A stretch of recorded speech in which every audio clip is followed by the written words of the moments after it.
Bonjour tout le monde, bonjour. Ici, c'est Caroline Voyer du Conseil québécois des événements éco-responsables.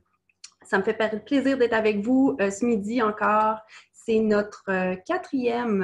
déjà notre quatrième webinaire dans le cadre des VIVA, donc les prix Loto-Québec pour les événements, excusez-moi, les VIVA, les prix pour les événements responsables présentés par l'Auto-Québec et Recyc Québec. Je suis nerveuse, je ne sais pas pourquoi. Pourtant, je vais recevoir quelqu'un que j'aime beaucoup, Judith Portier. On se connaît déjà, donc vous allez voir, je vais la tutoyer. Mais avant de commencer à lui poser des questions, je veux vraiment vous dire, dans le fond, pourquoi on fait ces webinaires-là. Moi, je travaille pour le Conseil québécois des événements éco-responsables et on veut faciliter et encourager l'organisation d'événements éco-responsables. Et donc, on pense que ces webinaires-là, c'est une façon de rejoindre des gens qui sont occupés, qui sont dans leur quotidien, au travail, à la maison, peu importe où vous êtes. On veut vous faire découvrir des beaux exemples, des idées, échanger pour vous inspirer, on l'espère. C'est vraiment notre objectif. Et donc, ces webinaires-là sont organisés par le Conseil avec l'appui de l'Auto-Québec, qui est un partenaire des VIVA. Et donc, petite annonce, pour ceux qui ne le sauraient pas encore, c'est la dernière journée aujourd'hui pour envoyer vos candidatures au concours Les Viva. Donc, vous avez jusqu'à 17 heures aujourd'hui. C'est en ligne, c'est tout à fait gratuit. Vous remplissez le formulaire et vous courez la chance, en fait, seulement de vous faire découvrir, de faire parler de vos belles actions responsables et de pouvoir gagner. Hein? On ne sait jamais. Il y en a qui vont gagner certainement. C'est un concours qui existe depuis 8 ans et on en est très fiers et on a très hâte à notre événement qui sera le 28 octobre cette année au Centre Phi. Les billets sont à moitié prix aujourd'hui. Donc, sautez sur l'occasion si vous voulez être là. Et là, je vais donc avoir la chance de vous présenter Judith Portier qui va nous présenter en fait elle-même son entreprise parce que je lui ai dit, il me semble que les gens se présentent toujours mieux que quand c'est quelqu'un d'autre qui les présente. Donc, je vais demander à Judith de se présenter son entreprise et ensuite, j'ai quelques questions pour elle et j'allais oublier, excusez-moi, n'hésitez pas à m'écrire ou à nous écrire vos questions dans le chat parce que vraiment, ça va pouvoir encore plus orienter notre discussion et aller vers ce qui vous intéresse. Donc, bonjour, bonjour. Oh, est-ce qu'on t'entend? Je ne t'entends pas, Judith. On a fait des tests, mais je pense que c'est ton micro, Judith, sur l'écran à gauche. Il y a un petit micro. Voilà, il est activé. Muet ou pas muet. Et je pense que... Ah! Bonjour Caroline. Vas-y. Ça va bien? Ça va bien, merci. Et toi? Oui. Hey, merci d'avoir accepté. Ça me fait super plaisir d'être avec vous aujourd'hui. C'était enrichissant aussi pour moi de préparer ça, cette petite étude de cas-là sur ma propre entreprise aujourd'hui. Et puis, qu'est-ce que vous faites? Dis-moi. C'est quoi votre métier? Moi, je suis designer de l'environnement. C'est un travail en design qui inclut beaucoup d'échelles, donc de l'objet à l'architecture, au bâtiment. On travaille beaucoup l'espace, en fait, dans lequel l'être humain va découvrir des choses. Et notre spécialisation, c'est en événementiel. Donc, Design par Judith Portier, c'est une firme de design d'espace événementiel, c'est-à-dire qu'on va se concentrer dans des événements, des festivals, des musées, des expositions. On va créer des parcours, des kiosques, des installations pour faire vivre des contenus, en fait, qu'on va nous donner à mettre en valeur dans ces lieux-là. Donc, ça fait 8 ans qu'on existe cette année. On a des bureaux dans Hochelaga, Maisonneuve. Et puis, on travaille beaucoup avec... on va travailler avec des villes, on va travailler avec des institutions canadiennes, des musées, etc. pour faire découvrir le design et essayer de faire les projets toujours les plus merveilleux. Je vais dire ça comme ça. Quand on a eu la chance de se rencontrer, c'est ça que j'ai trouvé, c'était vraiment très diversifié, les projets dans lesquels vous vous impliquez, toi et ton équipe. Et puis, donc, dans le fond, nous, on s'est rencontrés dans le cadre du parcours en développement durable de la Ville de Montréal. Je vais t'en parler tout à l'heure, mais en fait, on pourrait même commencer par ça, je pense, parce que ça a été comme le début c'est comme ça qu'on s'est rencontrés. Tu as fait ce parcours-là. Est-ce que tu peux nous en parler? Oui, bien, premièrement, dans le cadre de mon travail, bon, déjà, il faut savoir que j'ai une équipe de création avec moi, donc je ne suis pas toute seule. Et dans le cadre de notre travail, l'enjeu du développement durable a toujours été quelque chose d'assez présent, mais toujours sous-entendu derrière, bon, des exigences, des échéances, des projets, des budgets, etc. Mais on avait quand même le désir de se démarquer puis de reformuler notre vision. C'est quelque chose qui avait toujours été envisagé. Puis le parcours développement durable, quand j'ai vu passer l'annonce de ça, c'était la première cohorte. Donc, le parcours développement durable, c'est une initiative de la Ville de Montréal qui va permettre à un certain nombre d'entreprises, donc c'était 15 la première année, donc il y a 2 ans, la première cohorte à laquelle j'ai participé, des entreprises de milieux très, très diversifiés, qui avaient comme objectif d'inclure le développement durable dans leurs activités, donc qui avaient un défi. Le nôtre, c'était autour et si on rendait nos projets éphémères, parce que c'est ça l'événementiel, durable. Donc, comment on pourrait faire ça, par quel bout le prendre, etc. Donc, c'est le défi qu'on a formulé dans le petit formulaire d'inscription pour se faire prendre. Puis ça a fonctionné, donc on a été éligible. On a participé à une formation, en fait, qui s'est étalée sur 8 mois, puis qui était vraiment axée sur ce défi-là d'entreprise.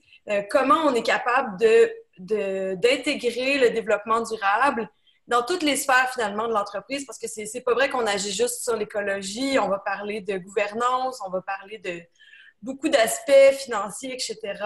Donc, c'est comment rendre l'entreprise, comment l'aider, comment la lancer vers son tournant éco-responsable.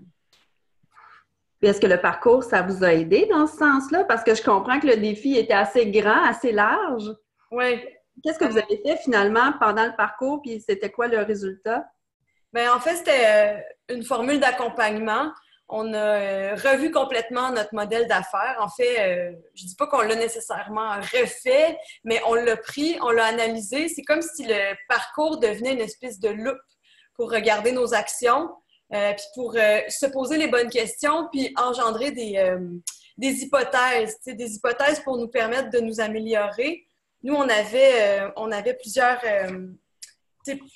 on avait un désir de se démarquer, mais on avait aussi un désir d'agir face à certains constats environnementaux, évidemment, puis économiques. Donc, le parcours, c'était l'opportunité, finalement, de redéfinir la mission, la vision de l'entreprise.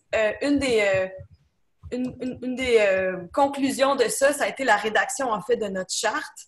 De l'engagement public qu'on a choisi de prendre, parce qu'une des façons, en fait, de faire une différence, c'est de communiquer nos bons coups, communiquer nos intentions. Puis moi, je me rends compte beaucoup, c'est une des choses que j'ai apprises, que même les plus petits gestes font une différence. Puis le fait de les communiquer, puis de trouver une espèce de réseau, finalement, on se sent moins tout seul. Puis il y a ce sentiment de culpabilité-là, des fois, qui nous prend, où quand on regarde toutes les actions qu'on pense qu'on devrait faire, on trouve que ce qu'on fait finalement, c'est tellement petit. Puis ça a renversé beaucoup la vapeur. Tu sais, ça nous a donné l'opportunité de se lancer, de discuter avec 14 autres entrepreneurs ou studios de différentes tailles, différents âges, différents horizons, pour mieux cibler nos défis, puis vraiment nous lancer sur c'était quoi nos priorités, puis c'était quoi disons, les solutions qu'on pouvait apporter.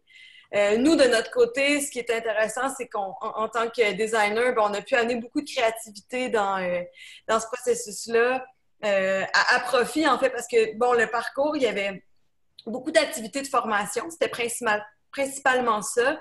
Des activités de formation au HEC, par rapport au modèle d'affaires, j'en ai parlé, par rapport à de la formation sur l'économie circulaire, donc comment, dans notre cas, on peut prendre notre processus de design complet, autant le début des opérations que la recherche, la conception, le design final, la spécification des matériaux, la mise en œuvre, la production, la fabrication, l'installation. En événementiel, on a ce volet-là, le démontage. Mais par exemple, comment dans notre modèle d'affaires, faire, on pouvait le rendre, tu sais, l'économie circulaire, on le sait, rien ne se perd, rien ne se crée, mais comment nous, on pouvait rendre notre processus de design comme ça? Donc, par exemple, pour nous, une des solutions qu'on a développées ou qu'on a réfléchi, c'était, ben, pourquoi on ne parlerait pas de la fin du projet au tout début?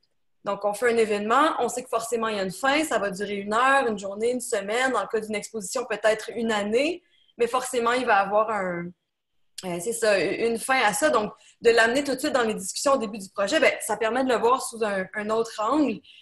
Puis pour nous, ça renouvelle complètement l'expérience puis la façon qu'on a de travailler en design. C'est très stimulant parce que ça nous amène à un autre défi. Puis dans notre désir d'amener l'éco-responsabilité puis la durabilité, bien, on essaie d'agir dans la durabilité de nos actions autant que dans nos matériaux puis dans l'écologie. C'est-à-dire qu'on tente que nos projets, même s'ils sont très courts en événementiel, bien, ils laissent une trace dans la tête des gens, ils laissent aussi un impact par le fait qu'on a réussi à se démarquer puis à laisser le moins de traces possible derrière nous. Donc, l'économie circulaire, bon, on a fait d'autres exercices par rapport modèle d'affaires, comme je disais, à nos parties prenantes. Donc, qui peut nous aider? Qui est-ce que nous, on peut aider? Qui sont dans notre réseau? On a eu du coaching personnalisé aussi. Dans notre cas, on avait un second défi, on en avait plusieurs, qui était comment on véhicule notre engagement durable sans faire de greenwashing, sans prétendre qu'on connaît tout, que tout d'un coup, on fait de l'éco-conception alors que c'est des gens très, très spécialisés qui font ça. Et puis, on est vraiment parti d'une volonté dans chacun des projets qu'on fait, cibler au minimum un enjeu, l'adresser avec le client, puis ensemble prendre l'engagement de le résoudre. Par exemple, on a fait un projet avec la Ville de Montréal, un événement qui s'appelle Patrimoine en fête qui a eu lieu au printemps dernier. On s'était dit, on essaie d'être zéro déchet. On avait la chance d'être au parcours Gouin, donc dans un bâtiment net zéro à la base. On s'est dit, OK, il faut qu'on fasse un événement le plus près possible du zéro déchet. Ce qui est génial, c'est qu'on a réussi, puis ça, c'était grâce à l'implication de nos partenaires en coordination événementielle, en production. On a travaillé aussi avec Passerelle, c'est eux qui ont monté toutes les activités patrimoine. Bien, 95% des matières ont été récupérées. On a donné des blocs de béton sur Kijiji, on a récupéré toutes nos vis, on n'a utilisé aucun tie wrap, etc., etc., etc. Donc, bref, pour revenir au parcours développement durable, les activités étaient très variées. Donc, j'ai parlé de formation, de coaching dans notre cas pour véhiculer, exprimer, clarifier notre nouvelle mission, puis comment on affichait notre engagement. Dans notre cas, on est en train de refondre notre site web, il va être prêt tout bientôt. On a décidé de déjà dire aux visiteurs qui arrivent, rien n'est éphémère. C'est notre façon de dire, ben nous, on fait du temporaire, mais aussi, attention, tout ce qu'on fait laisse des traces. Et on a aussi créé une section sur notre nouveau site web qui est une section sur le développement durable où là, on va carrément mettre notre charte en ligne pour que les gens comprennent c'est quoi notre engagement. Donc, on a eu du coaching, on a eu accès aussi à du mentorat de groupe, des formations en ligne, etc., etc. Puis, une dernière chose que je voudrais ajouter, c'est qu'on a travaillé sur l'entreprise, mais on a aussi beaucoup travaillé sur l'équipe, sur nos forces. Qu'est-ce que chaque individu est capable d'apporter à l'entreprise, mais aussi à la société. C'était dans nos valeurs avant, mais maintenant, on l'a nommé, affirmé. Pour nous, s'impliquer et redonner, c'est pour ça aussi que j'étais contente de participer aujourd'hui. Pour moi, ça fait partie de la discussion, de partager ce qu'on fait, peut-être en inspirer d'autres, puis d'être ouverte à discuter aussi à ce qui se fait autour, puis à pas... on prétend à rien, on a juste envie de partager, redonner, s'impliquer. Donc, tu as parlé de l'équipe. Vous êtes une petite équipe, une équipe. Comment ça marche? Parce que tu peux nous dire combien vous êtes, puis est-ce que vous avez un comité vert ou est-ce que c'est tout le monde qui s'implique dans la démarche? Comment vous gérez ça? On est un noyau de 4 personnes. Donc, moi, j'agis comme directrice de création sur les projets. On a un directeur de projet aussi qui va assurer plus le suivi clientèle. Lui, c'est un designer industriel qui est spécialisé en design d'exposition. Je travaille aussi avec deux autres designers en événements, Myriam et Isabelle, qui, elles, sont plutôt spécialisées dans l'aménagement et la conception graphique. Et puis, ben oui, on a un comité vert. En fait, il est à deux volets. On a un comité... En fait, le premier volet, c'est l'entreprise en elle-même. Donc, comment on peut, en tant que groupe, transformer nos habitudes une à la fois pour devenir... pour tendre de plus en plus vers le zéro déchet. Mais nous, notre défi, il faut le dire, c'est vraiment les matériaux. Comment on peut réduire à la source, comment on peut utiliser des matériaux qui sont mieux pour l'environnement, qui sont locaux. Par exemple, on a fait le choix de plus jamais utiliser des MDF à cause des cols. Je vous ai parlé des tie wraps tout à l'heure. Au niveau de la peinture aussi, on la garde toujours, on la jette jamais, mais on fait vraiment un effort de repasser nos restes, amener tout ça à l'éco-centre. On a fait des recherches sur le coroplast aussi, comment on peut le récupérer. C'est pas facile, on n'a pas encore trouvé la meilleure façon. Mais bref, comme notre défi, c'est les projets, c'est vraiment le deuxième volet du comité vert. Donc, en entreprise, ce qu'on fait, c'est qu'on regarde nos habitudes, on met en place des mesures comme le compost, tout simple, mais il a quand même fallu où est-ce qu'on le met? On est au 5e étage, c'est quand le jour de la collecte, quel bac on utilise. Il y a eu un petit... tu sais, pour nous, en ce moment, c'est encore un effort. C'est encore... faut encore y réfléchir puis s'organiser autour de toutes les mesures qu'on veut mettre en place.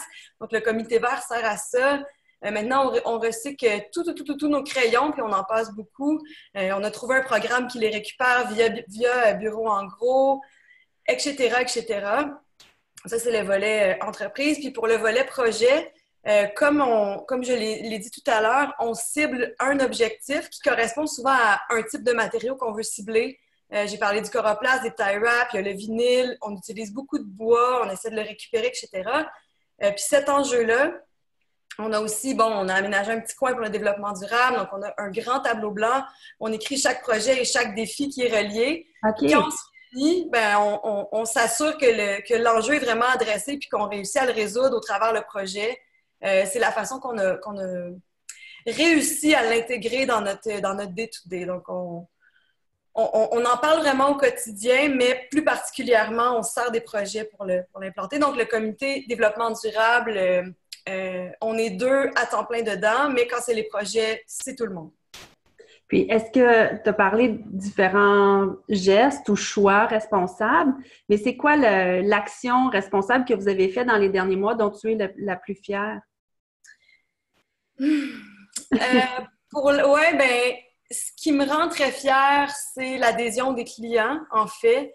Quand sur un projet, on réussit à passer une mesure éco-responsable, puis ça ne coûte pas plus cher aux clients, ça ne coûte pas plus cher à nous, mais ça, c'est vraiment des petites victoires. Là, on a réussi à repasser. Nous, on a un petit entrepôt, donc on garde à nos frais beaucoup, beaucoup de choses dans l'espoir de ne pas les envoyer au rebut. Puis cette année, on a réussi à repasser énormément de bois qu'on a retransformé, revalorisé dans des nouveaux projets. J'ai parlé de la peinture tout à l'heure. On a réussi à faire un projet complet juste avec des restants de peinture.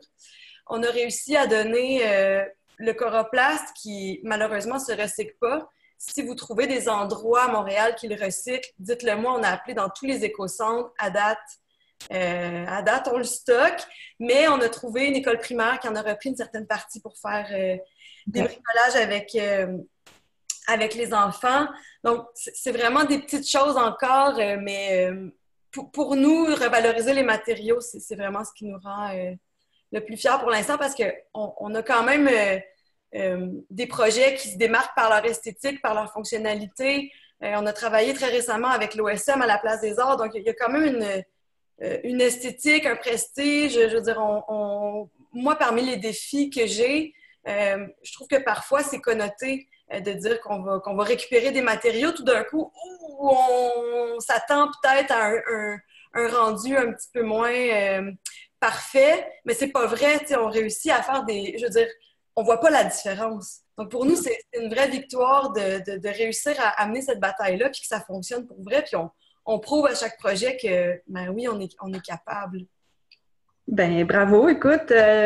Moi, je suis impressionnée parce que c'est drôle. On s'est parlé en prévision de cette discussion-là, de ce webinaire-là, mais on ne s'était pas vraiment vu depuis décembre dernier. Ouais. Tu sais, j'entends la progression dans la démarche là, qu'il y a eu. Puis comment ça s'est passé dans ces derniers mois-là? As-tu des anecdotes, des choses que tu aimerais nous partager? Mais c'est sûr que c'est ça. On a eu quelques défis.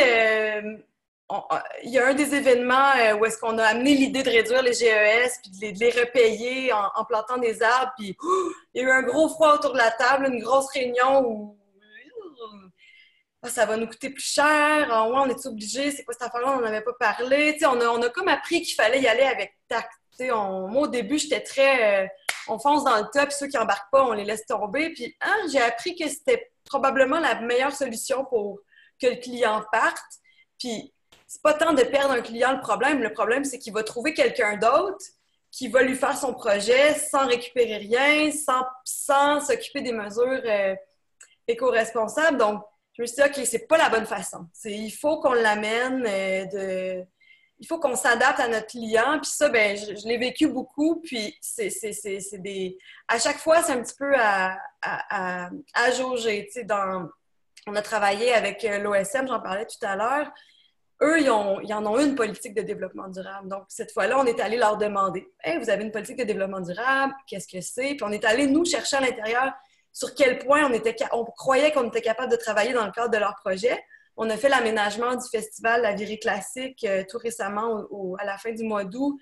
Eux, c'est une série de concerts, en fait, à la Place des Arts. Pour la première fois cette année, ils sortaient le festival dans la rue, donc il y avait un volet extérieur sur la rue Sainte-Catherine. Puis on fait appel à nous pour concevoir mais en fait, faire l'aménagement du festival. Puis ce qu'on leur a proposé finalement, c'est de leur concevoir un parc de structures d'affichage qui allait être durable, en fait, qui allait pouvoir utiliser pour les 10 prochaines années en changeant seulement le contenu. Bon, je pourrais en parler plus en détail, mais disons que l'idée, c'était de les doter d'un équipement permanent qui allait pouvoir entreposer de façon simple puis ramener à chaque année.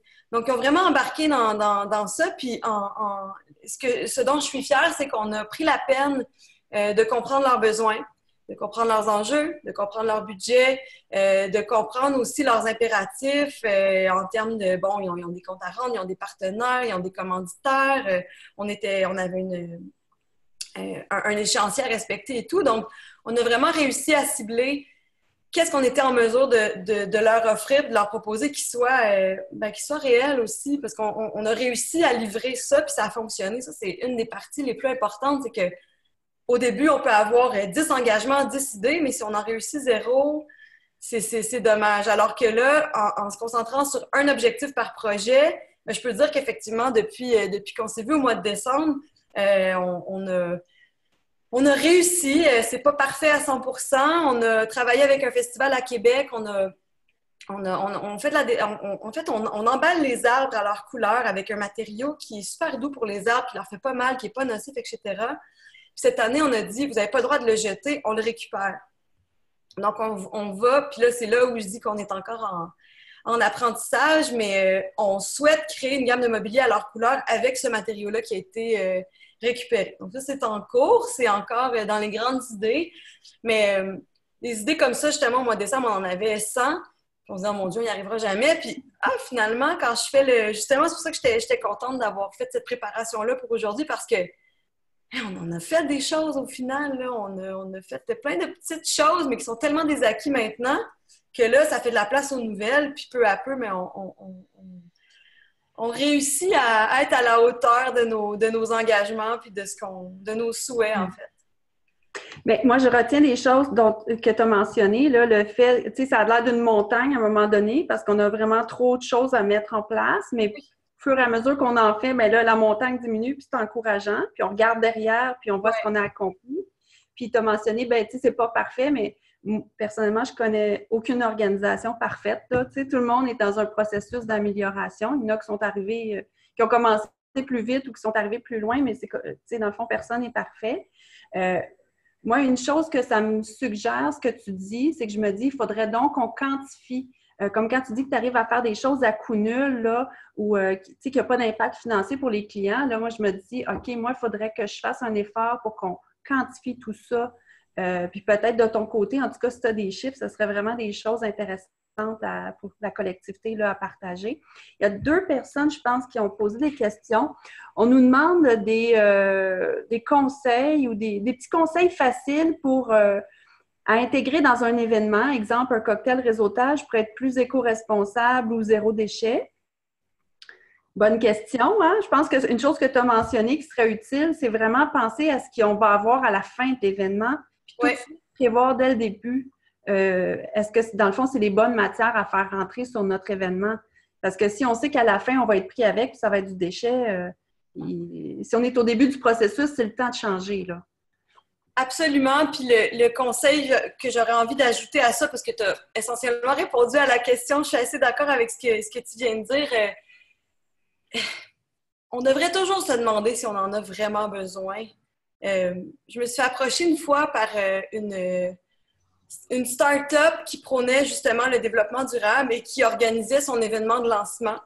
Il cherchait à faire construire des décors éco-responsables pour mettre un peu d'ambiance dans la place. Puis ma question ou ma réponse a été, mais pourquoi? Puisqu'on va devoir en disposer, pourquoi vous avez vraiment besoin de décors? Est-ce qu'on ne peut pas faire autre chose par l'ambiance? Est-ce qu'on ne peut pas mettre ces sous-là ailleurs? Est-ce que ça ne pourrait pas être de l'animation plutôt? Puis si vous avez vraiment besoin d'afficher de l'information, mais est-ce qu'on peut penser à le faire différemment, à rien imprimer, par exemple? Puis, tu sais, poser la question, c'est y répondre. Ce mandat-là, je ne l'ai pas fait. Tu sais, je ne sais pas qu'est-ce qu'ils ont fait, eux, finalement, mais moi, tu sais, le meilleur décor, c'est celui qui n'existe pas. Tu sais, on veut pas s'embarrasser de choses dont on va être obligé de se débarrasser après. Puis après, ben, je comprends très bien, puis c'est mon métier, là. Je veux dire, on veut en créer des structures, on en a besoin, on veut mettre de l'ambiance, c'est fonctionnel aussi, on veut diriger les gens, etc.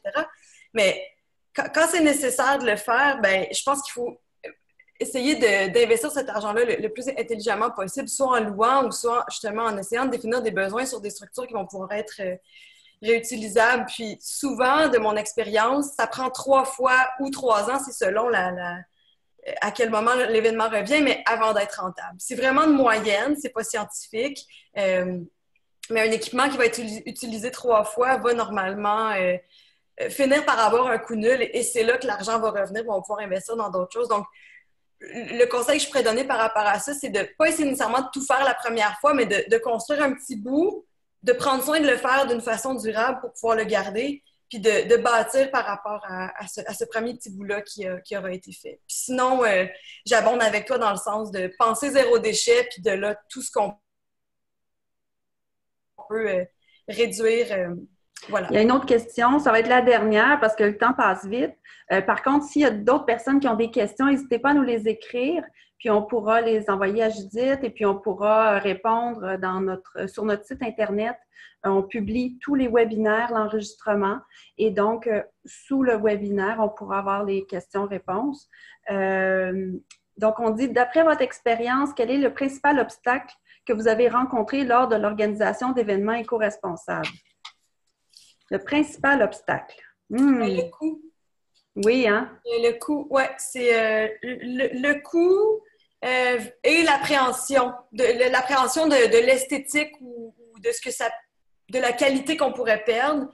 Ça, c'est vraiment les deux obstacles. Le deuxième, l'appréhension, je pense qu'il est facilement... moi, j'arrive à assez bien le tasser en montrant des exemples.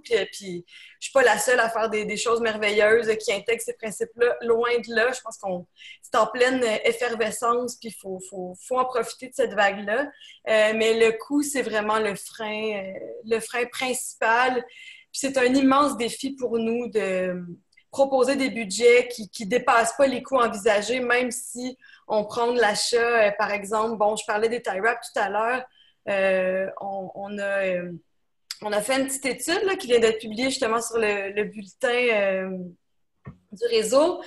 Bien, comme je disais, acheter une attache réutilisable versus une attache jetable, c'est 3 fois plus cher. Donc, un client qui nous engage juste pour une fois, ben, il faut couper ailleurs dans son budget sans que ça paraisse pour se permettre de lui offrir cette mesure-là. Donc, c'est beaucoup, beaucoup de gymnastique pour nous. Et pour les organisateurs d'événements, ben pour nous tous, c'est ça. C'est la plus grosse gymnastique, je trouve, Ouais, que j'ai rencontré. Puis c'est encore le défi de tous les jours. Nous, en ce moment, comme je disais tout à l'heure, pour nous, en ce moment, c'est un coût. Ben, non, je veux dire, c'est un investissement. On fait beaucoup de recherche et développement, on cherche beaucoup des alternatives, mais une fois qu'elles sont implantées, ben, je le vois qu'à force de les utiliser, ça nous revient. Hmm. C'est drôle parce que j'étais dans il y a quelqu'un qui dit merci pour la réponse.